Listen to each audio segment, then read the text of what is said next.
செய்திகள் தொடர்கின்றன. உப்பளம் தொகுதியின் அவல் நிலையை பார்வையிட ஆளுநர் கட்டாரியாவிற்கு சட்டமன்ற உறுப்பினர் அன்பழகன் அழைப்பு விடுத்துள்ளார்.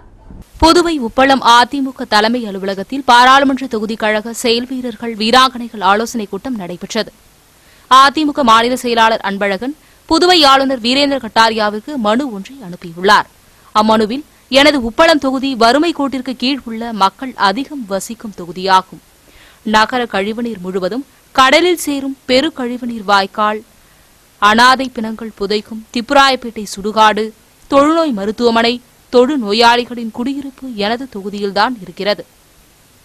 இவ்வாறு நகர பகுதி மக்களின் அனைத்து கழிவுப் பொருட்களையும் உள்வாங்கும் தொகுதியாக உள்ள எனது உப்பளம் தொகுதி முழுவதும் சுற்றுப்புற சுகாதாரத்தை அரசு பேணி காப்பதில்லை.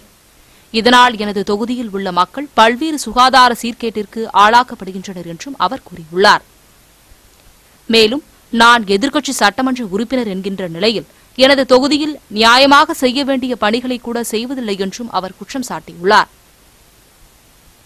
மேலும் 2 மணி நேரம் அளவிற்கு எனது தொகுதியில் தாங்கள் நேரடியாக வந்தால் எனது தொகுதியின் அவலநிலையை தாங்கள் நேரில் பார்த்து அதன் பிறகாவது உரிய நடவடிக்கையை தாங்கள் உடனே எடுக்க நேரிடும் என்றும் 1-2 தினங்களுக்குள் அரசின் முக்கிய துறையின் அதிகாரிகளை அழைத்து தாங்கள் நேரில் 1-2 வாரங்களுக்குள் பார்வையிட வேண்டும் எனவும் அவர் கேட்டுக் கொண்டுள்ளார். மேலும், மீன் மார்க்கெட் ஒன்றும் சமுதாய நலக்கூடமும் அமைத்து தர வேண்டும். சுனாமியால் பாதிக்கப்பட்டுள்ள கடற்கரை ஓரம் உள்ள சாலைகளை அமைத்து தர வேண்டும் என்றும், உப்பனாறு பகுதியில் உள்ள ஆக்கிரமிப்புகளை அகற்ற வேண்டும். கலங்கரை விளக்கம் பகுதியில் உள்ள மணல் பாங்கான இடத்தை சீர் செய்து சுற்றுலா தலமாக உருவாக்க வேண்டும் என்றும் மனுவில் அதிமுக மாநில செயலாளர் அன்பழகன் குறிப்பிட்டுள்ளார்.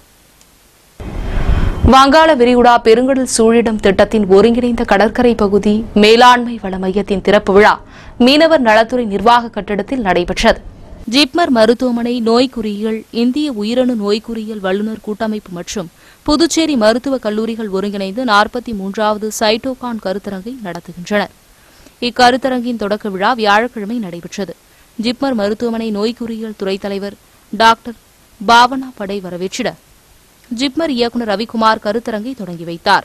இக்கருத்தரங்கில் சிறப்பு அழைப்பாளர்களாக இங்கிலாந்தை சேர்ந்த மருத்துவர் மீனா தேசாய், பால் ஹெர்மன்சன், துர்கேஷ் ராணா, அமெரிக்காவை சேர்ந்த மருத்துவர் சுதேஷ்னா பந்தியோ பந்தியாய், இந்தியாவிலிருந்து மும்பை டாடா மெமோரியல் மருத்துவமனையை சேர்ந்த நோய்க்குறியியல் மருத்துவர்கள் மற்றும் நாட்டின் முன்னணி தனியார் மருத்துவமனை மருத்துவர்கள் பங்கேற்றனர். கருத்தரங்க செயலர் டாக்டர் சுரேந்திரகுமார் வர்மா நன்றி உரையாற்றினார். தொடர்ந்து 3 நாட்கள் நடைபெறும் கருத்தரங்கில் நோய்களை விரைவாக முன்னேற கண்டறிதல், குறிப்பாக புற்றுநோய்கள் மற்றும் அதனை சார்ந்த கொடிய நோய்களையும், கர்ப்பப்பை புற்றுநோய், நீரிழிவு நோய், இருதய நோய் கண்டறிதல், அதனை தடுக்கும் முறைகள் பற்றியும் விவாதிக்கப்பட்டது. புதுவை சுற்றுலாத்துறை சார்பில் போக்குவரத்து காவல்துறையினருக்கு 3 நாள் கருத்தரங்கம் நடைபெற்று வருகிறது. புதுவை சுற்றுலாத்துறை சார்பில் போக்குவரத்து போலீசார்களுக்கு 3 நாள் கருத்தரங்கு நடத்தப்பட்டு வருகிறது. வியாழக்கிழமை தொடங்கிய கருத்தரங்கிற்கு சுற்றுலாத்துறை அமைச்சர் ராஜவேலு தலைமை தாங்கினர். சுற்றுலாத்துறை இயக்குநர் சிவக்குமார், போக்குவரத்து எஸ்பி குணசேகரன் ஆகியோர் கருத்துரை வழங்கினர். இக்கருத்தரங்கில் புதுவைக்கு வரும் வெளிநாடு, வெளிமாநில சுற்றுலா பயணிகளை இன்முகத்தோடு வரவேற்கவும் வழிகாட்ட உதவும் வகையில் போக்குவரத்து போலீசார் பணியாற்றுவது குறித்து விவாதிக்கப்பட்டது. வெளிநாட்டு பயணிகளுக்கு உதவும் வகையில் போக்குவரத்து போலீசார் தங்களது பணிகளை எவ்வாறு மேற்கொள்ள வேண்டும், பல்வேறு மொழியில் பேசுவது, அவர்களிடம் அன்பாக பேசுவது என பல்வேறு தலைப்புகளில் ஊக்குவிப்பு வகுப்புகள் தொடங்கப்பட்டன. மேலும் இக்கருத்தரங்கில் ஜென்சி அகாடமி மற்றும் ஜூனியர் சாம்பர் இன்டர்நேஷனல் ஆகியோர் போக்குவரத்து காவல்துறையினருக்கு சிறப்பு பயிற்சி வழங்கினர். புதுவை காலாப்பட்டில் நடைபெற்ற கிரிக்கெட் போட்டியை முன்னாள் அமைச்சர் ஷாஜகான் துவக்கி வைத்தார். காலாப்பட்டு தொகுதிக்குட்பட்ட நாவற்குளம் பகுதியில் கிங் ஸ்டார் நடத்திய 3ஆம் ஆண்டு கிரிக்கெட் போட்டியின் துவக்க விழா நடைபெற்றது. இதில் 30க்கும் மேற்பட்ட அணிகள் பங்கேற்றன. இந்நிகழ்ச்சியில் முன்னாள் அமைச்சர் ஷாஜகான் தலைமை தாங்கி போட்டியை துவக்கி வைத்தார். இதில் வட்டார காங்கிரஸ் பொதுச் செயலாளர் வெங்கடாச்சலபதி முன்னிலை வகித்தார். பின்னர் விளையாட்டு வீரர்களுக்கு டி-ஷர்ட் வழங்கப்பட்டது. போட்டிக்கான ஏற்பாடுகளை அசோக் ஃப்ரெண்ட்ஸ் குழுவினர் செய்திருந்தனர்.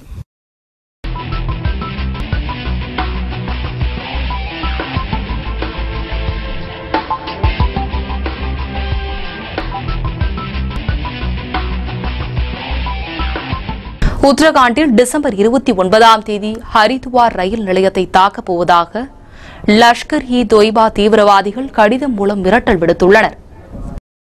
உத்தரகாண்ட் மாநிலத்தில் உள்ள ஹரித்வார் ரயில் நிலைய மேலாளர் கோபால் கிருஷ்ணதாஸுக்கு கடிதம் ஒன்று வந்துள்ளது. அந்த கடிதத்தில், நான் லஷ்கர்-இ-தொய்பா கமாண்டர் கரீம் அன்சாரி வரும் டிசம்பர் மாதம் 29ஆம் தேதி ஹரித்வார் ரயில் நிலையம் மற்றும் நகரில் உள்ள கோவில்களை குண்டு வைத்து தகர்க்கப் போகிறோம் என்று அதில் தெரிவிக்கப்பட்டிருந்தது. கடந்த சில நாட்களாக ரயில் நிலையம் மற்றும் கோவில்களை தகர்க்கப் போவதாக ரயில் நிலைய மேலாளருக்கு கடிதம் வருவது ஒரு தொடர்கதையாகிவிட்டது. இத்தனை தடவையும் அந்த கடிதங்கள் எங்கிருந்து வந்தன என்பதை கண்டுபிடிக்க முடியவில்லை. ஆனால் தற்பொழுது வந்துள்ள கடிதம் பஞ்சாப் மாநிலத்தில் உள்ள ஜலந்தர் கண்டோமெட்டிலிருந்து வந்துள்ளது கண்டுபிடிக்கப்பட்டுள்ளது. இதனைத் தொடர்ந்து இந்த மிரட்டல் குறித்து விசாரணை நடந்து வருகிறது. இதற்கிடையே ரயில் நிலையத்தில் கூடுதல் சிசிடி கேமராக்கள் பொருத்தப்பட்டுள்ளது.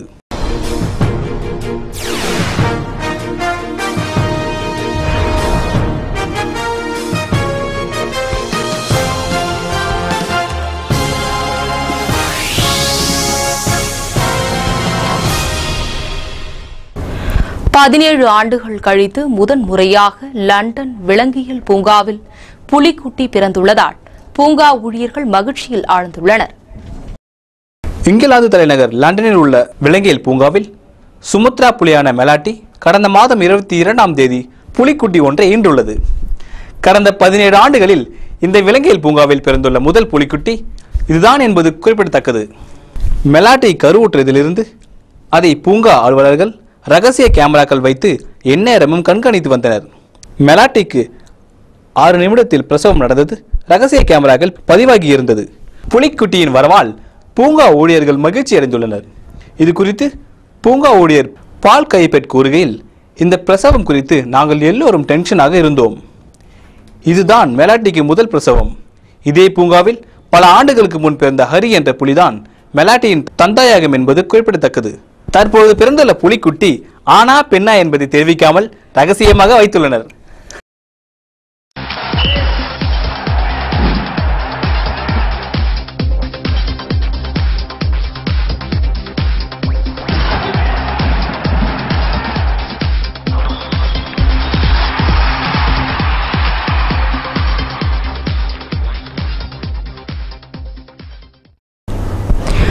சச்சின் டெண்டுல்கரை போன்று நானும் இந்திய அணியில் நீண்ட காலம் விளையாடுவேன் என இந்திய அணியின் நட்சத்திர வீரர் விராட் கோலி தெரிவித்துள்ளார்.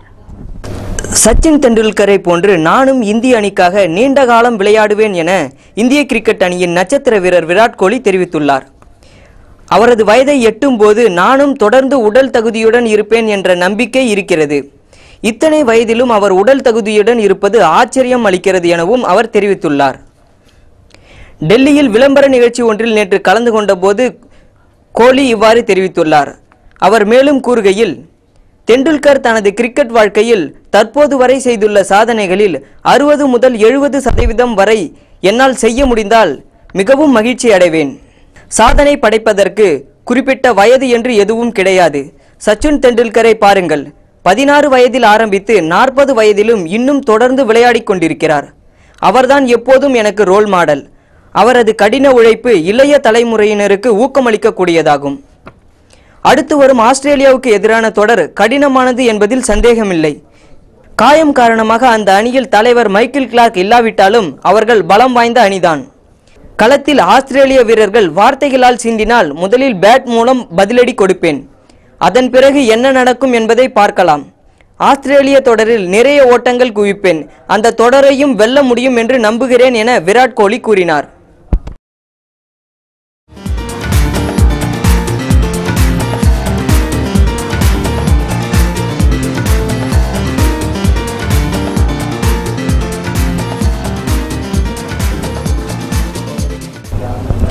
பாண்டிய நாடு படத்தில் ஆசிரியை வேடத்தில் நடிப்பது பெருமையாகவும் மனதிற்கு நிறைவாகவும் உள்ளது என லட்சுமி மேனன் தெரிவித்துள்ளார். கேரளாவில் 9ஆம் வகுப்பு படித்துக் கொண்டிருக்கும் போது கும்கி படத்தில் நடிக்க ஒப்பந்தமானவர் லட்சுமி மேனன். அதனைத் தொடர்ந்து சுந்தரபாண்டியன் மற்றும் குட்டிப்புலி படங்களில் நடித்தபோது 10ஆம் வகுப்பு படித்த அவர் இப்பொழுது +1 படிக்கிறார். விஷாலுடன் நடிக்கும் பாண்டிய நாடு படத்தில் அவருக்கு பள்ளி ஆசிரியை வேடமாம். இது குறித்து லட்சுமி மேனன் கூறுகையில், பள்ளி மாணவியான எனக்கு டீச்சர் வேடம் கிடைத்தது ரொம்ப சந்தோஷமாக உள்ளது. என் உடல் வளர்ச்சி மெச்சூரிட்டியை மனதில் வைத்து என்னை நம்பி இந்த வேடத்தை கொடுத்துள்ளனர். ஆனால் எனக்கு படிப்பு சொல்லித்தரும் சில ஆசிரியர்களை ரோல் மாடலாக வைத்துக்கொண்டு இந்த வேடத்தில் நடித்து வருகிறேன். நிஜமாகவே ஆசிரியை வேடத்தில் நடிப்பது பெருமையாகவும் மனசுக்கு நிறைவாகவும் உள்ளது என்கிறார் லட்சுமி மேனன்.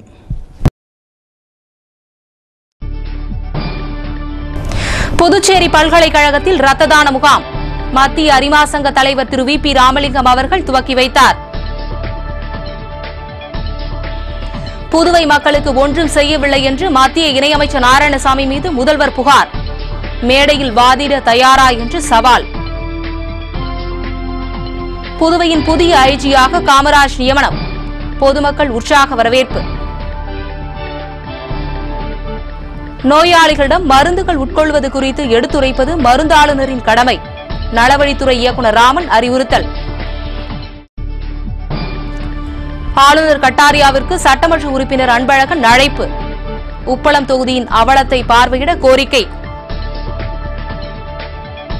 கடற்கரை பகுதி மேலாண்மை வள மையத்தின் திறப்பு விழா மீனவர் நலத்துறை நிர்வாக கட்டிடத்தில் நடைபெற்றது.